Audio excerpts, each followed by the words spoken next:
Time ambassador of goodwill, Mickey Mouse is a familiar sight to the people at Los Angeles International Airport. Today, he's about to embark on his first trip ever to the Soviet Union. Gosh, I've been to so many swell places.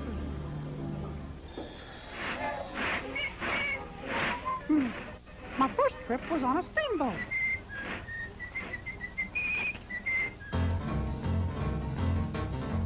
And later, I took a train.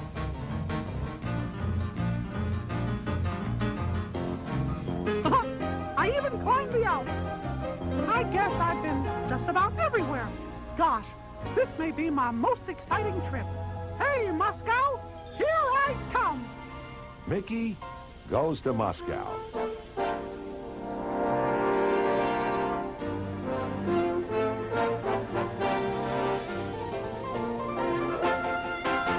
Здравствуйте, Mickey Mouse! Where's Mickey Mouse? Welcome, Mickey Mouse! I like Mickey Mouse! The children of Moscow have been waiting for Mickey Mouse a long, long time. Mickey Mouse means the same to children here as he does to other children all over the world. But these children will be meeting Mickey for the very first time. Perhaps only a child could imagine a scene as exciting as this. At Moscow's International Airport, a worldwide symbol of childhood took the spotlight. Mickey Mouse, who on this journey played the part of statesman, or perhaps we should say statesmouse.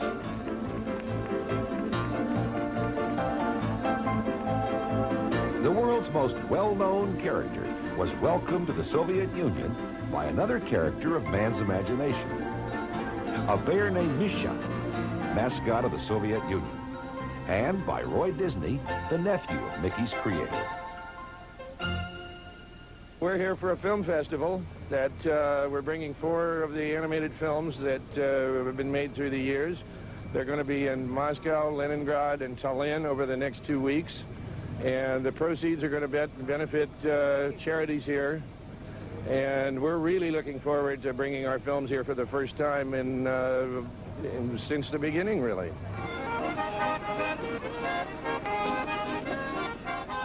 The Soviet people were thrilled by the arrival of Mickey, and his visit meant more than a film festival. His presence was yet another symbol of the blossoming friendship between the people of the United States and the Soviet Union. Mickey began his visit by taking a sightseeing tour with his new friend Misha. Moscow is 800 years old. It was established as the capital of the Soviet Union in 1918. A city of nearly 9 million people, Moscow is the political, cultural, and economic hub of the largest nation on earth. At the center of the city stands the Kremlin, seat of the government and Moscow's prime tourist attraction, visited by as many as 60,000 people a day. School children are brought here to gain a sense of national heritage, much as American children visit Washington, D.C. And newlyweds come here on their wedding day for good luck. Kremlin is the Russian word for fortress, and the entrance to this ancient fortress is called Red Square. On this day, in the shadow of historic St. Basil's Cathedral, Mickey was the main sight to see.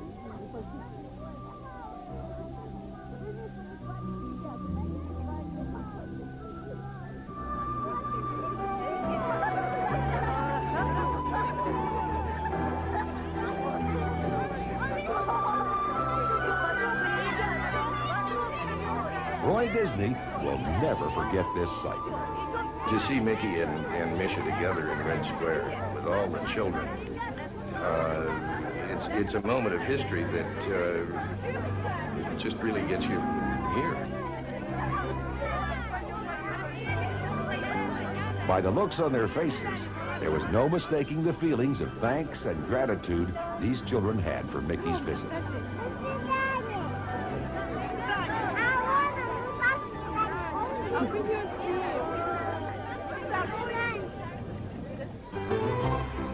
Now, much as New York City has Central Park, Moscow has Gorky Park.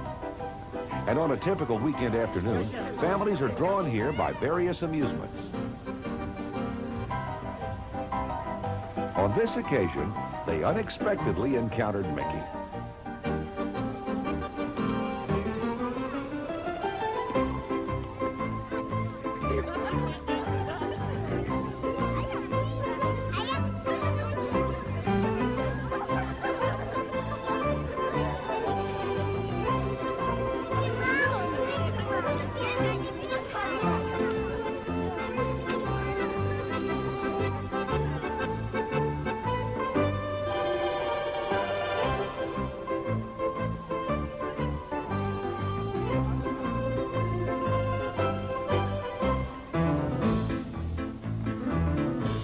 Moscow's main shopping district is known as Arbat Square.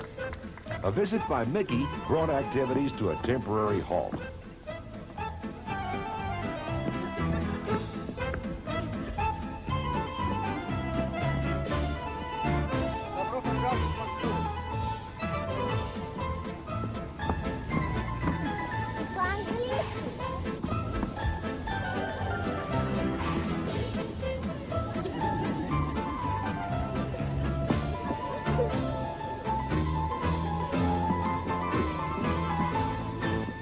To Mickey's surprise, he met a distant cousin here, sort of a primitive look-alike, which was all the Soviets had known until the real Mickey came calling.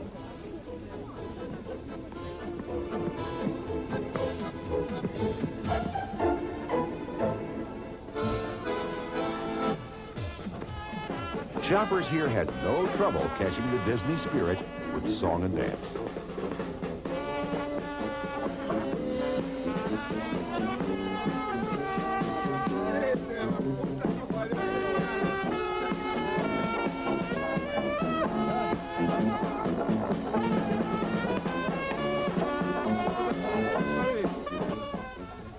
We've met a number of Soviet people now, both officially and just walking around on the streets and seeing them, and they're really quite wonderful people. I think the relationships between countries should always be between people and not governments, I think, because people are very much alike everywhere you go. You see children running on the streets and they look like your children. The people there are terrific. They're wonderful.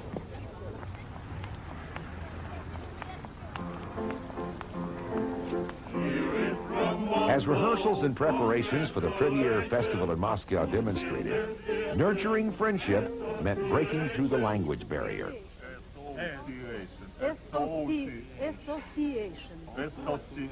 Да, пожалуйста, еще раз.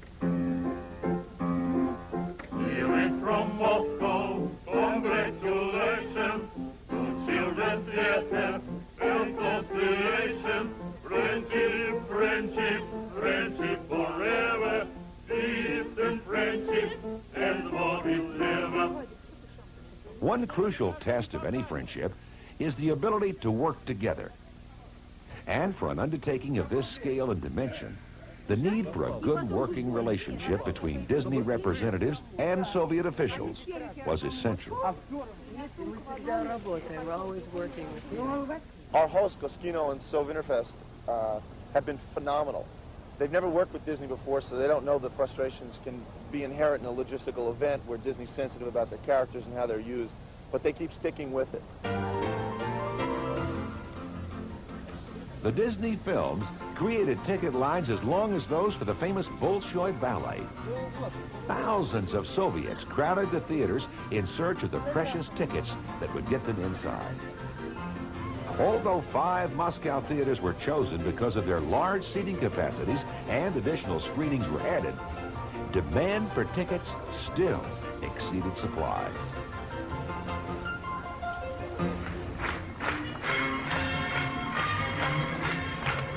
In each festival city, those lucky enough to obtain opening night tickets were treated to live performances preceding the Disney classics.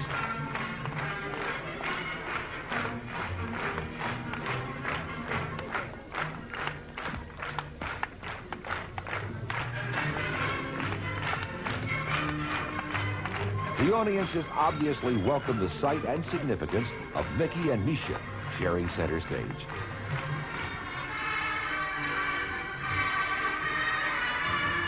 These performances were a gesture of appreciation to Roy and Patty Disney from the Soviet artistic community.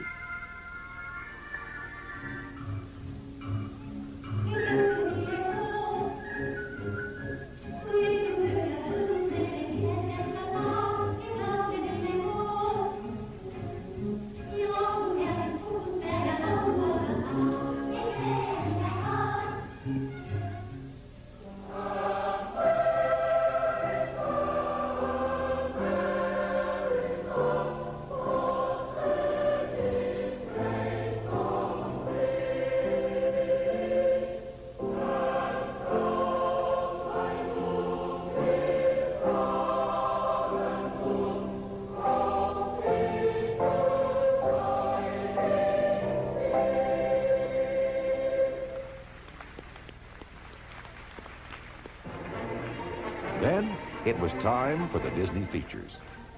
Soviet audiences would marvel for the first time over images that other audiences around the world have loved for decades. March straight outside and wash. Snow White and the Seven Dwarfs was released in 1937. It was Hollywood's first feature-length animated film. For the first time, two-dimensional cartoon characters seemed real and alive with personalities and were aided by memorable music. Snow White represented a turning point for the struggling Walt Disney Studio. More than 20 million people saw the film within the first 3 months of its release. And it was voted a special Oscar by the Academy of Motion Picture Arts and Sciences. Fantasia, released in 1940, took 1,000 people over 3 years to make more than 1 million drawings. Now, although the pictures were new for Soviet audiences, the music of Fantasia was indeed familiar.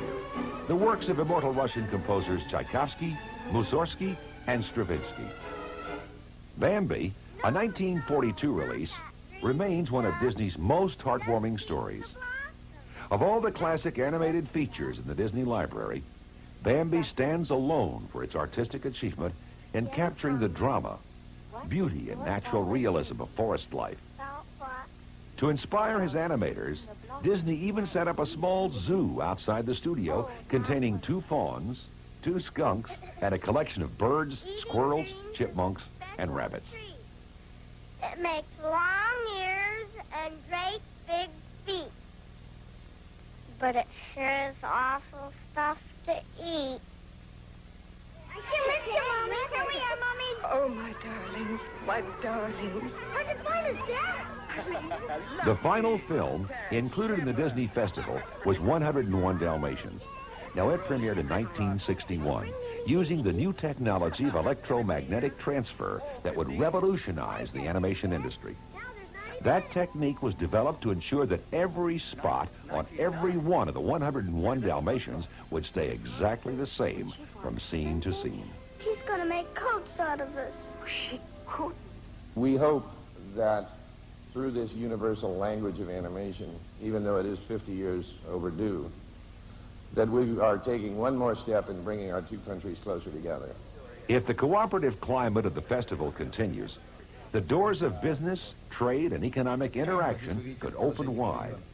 A possibility which was one of great interest to the Soviet press.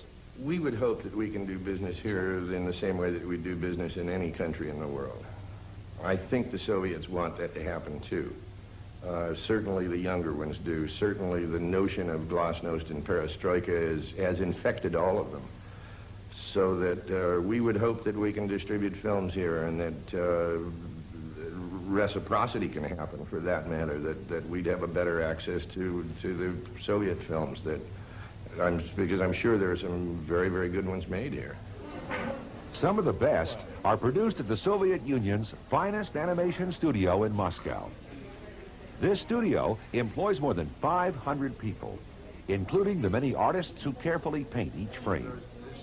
Roy Disney was given a guided tour by Fyodor Hitruk, Russia's most prominent animator. Several months before Mickey came to Moscow, Hitruk visited the Disney studios in Burbank, California, as part of the American-Soviet Film Initiative. Hit Truck's trip set in motion the events that led to Mickey's historic journey to the Soviet Union. Here at the Moscow Animation Studio, Roy was offered an inside look at how these artists execute their precise and painstaking craft. With computer and so on. Ah, yes. I hope it will work. Someday. Well, we use the computer now, I too. know, So. of course. You are 20 or 30 years ahead.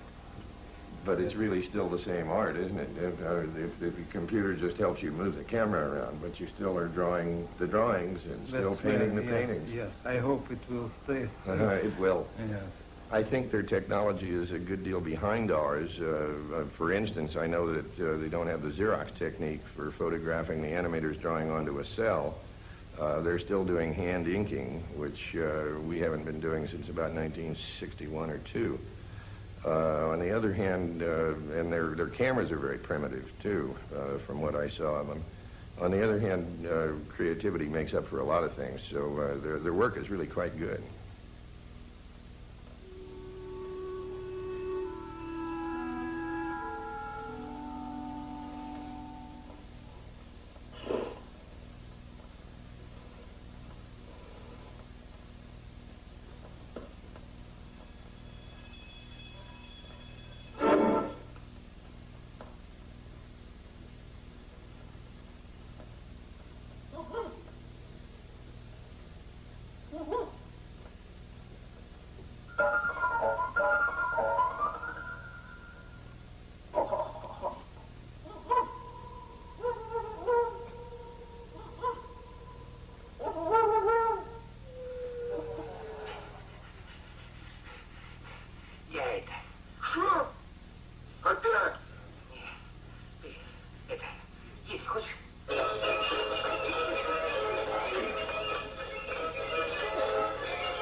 At the end of the screening, Hittrick surprised Roy and Patty Disney with a special gift. His touching animated tribute to Mickey's 60th birthday. Seen now for the very first time on American television.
I really got a lump in my throat when I saw it. It was an absolutely beautiful tribute to Mickey, to 60 years and hopefully that many more over and over and over again. The reactions of Roy Disney to this moving tribute were not unlike the reactions of the Soviet people to Mickey Mouse wherever he went. Before leaving Moscow, Mickey visited the embassy school, where children from 17 countries learned the 3 R's: reading, writing, and a little Russian.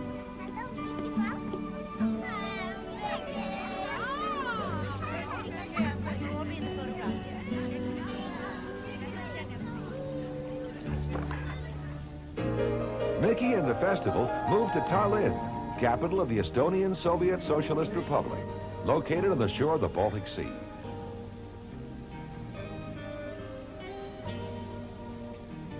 A seaport and industrial center of almost 500,000 people, Tallinn is a treasure trove of grand monuments and medieval architecture dating from the 13th to the 18th centuries.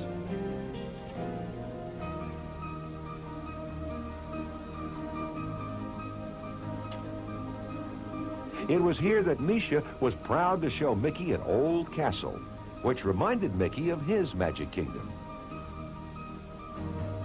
East of Tallinn lies Leningrad, the Soviet Union's second largest city and major Baltic seaport. The sights here were equally spectacular. Every bit as majestic as Moscow and Tallinn, Leningrad is known as the Venice of the North because it's built on 101 islands, connected by more than 600 bridges. Historically known as St. Petersburg, Leningrad was the capital of Russia until 1918. It remains a city rich with entertainment and culture.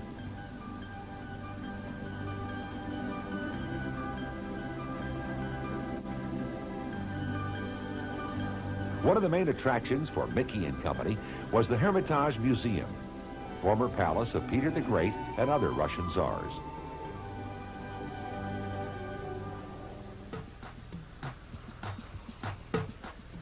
It was in Leningrad that Mickey found time to visit the world-famous Soviet circus.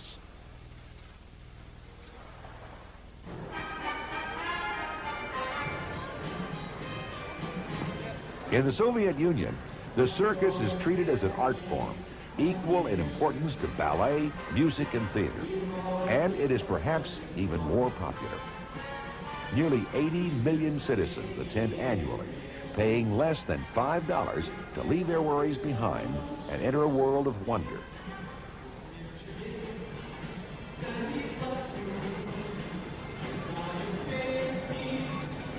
To ensure everyone a good view of each performance, only one ring is used, and no one is usually seated more than 25 rows back.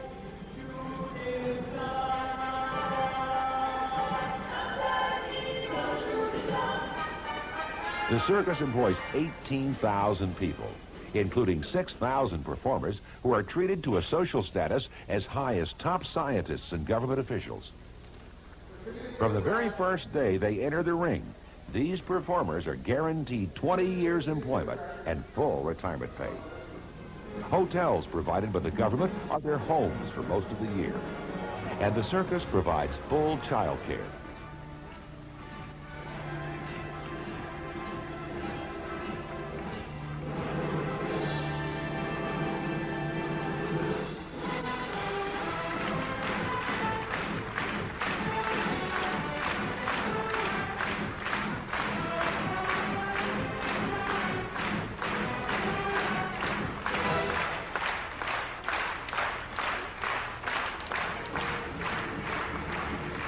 More than 100 different troupes perform as often as 9 times each week, and at least 2,000 costumes are created for the performers every year.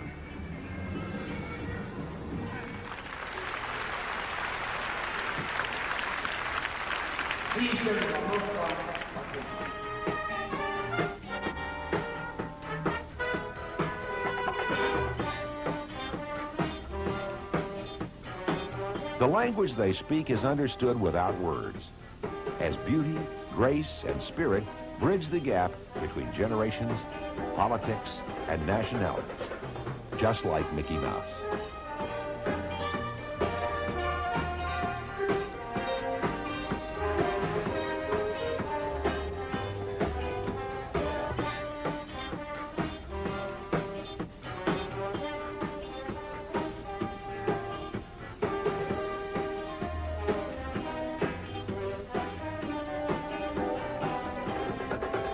One of the most wonderful moments of this whole incredible journey occurred when Mickey was invited on stage to receive a memorable Soviet welcome. Правильно! Герой американских мультфильмов Микки Маус.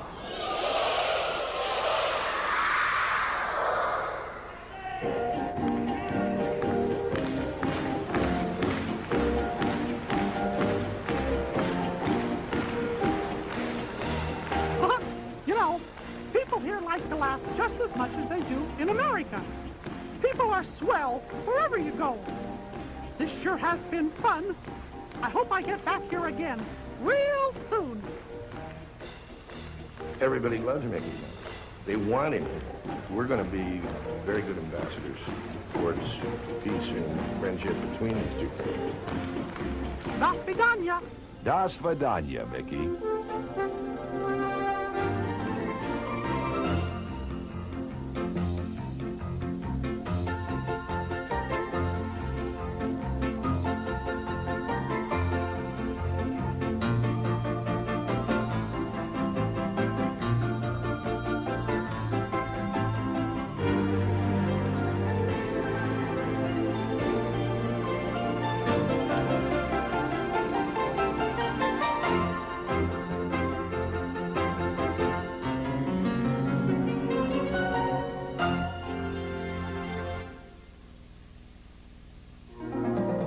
Next, discover the best from the Disney archives and the best of Walt Disney Presents.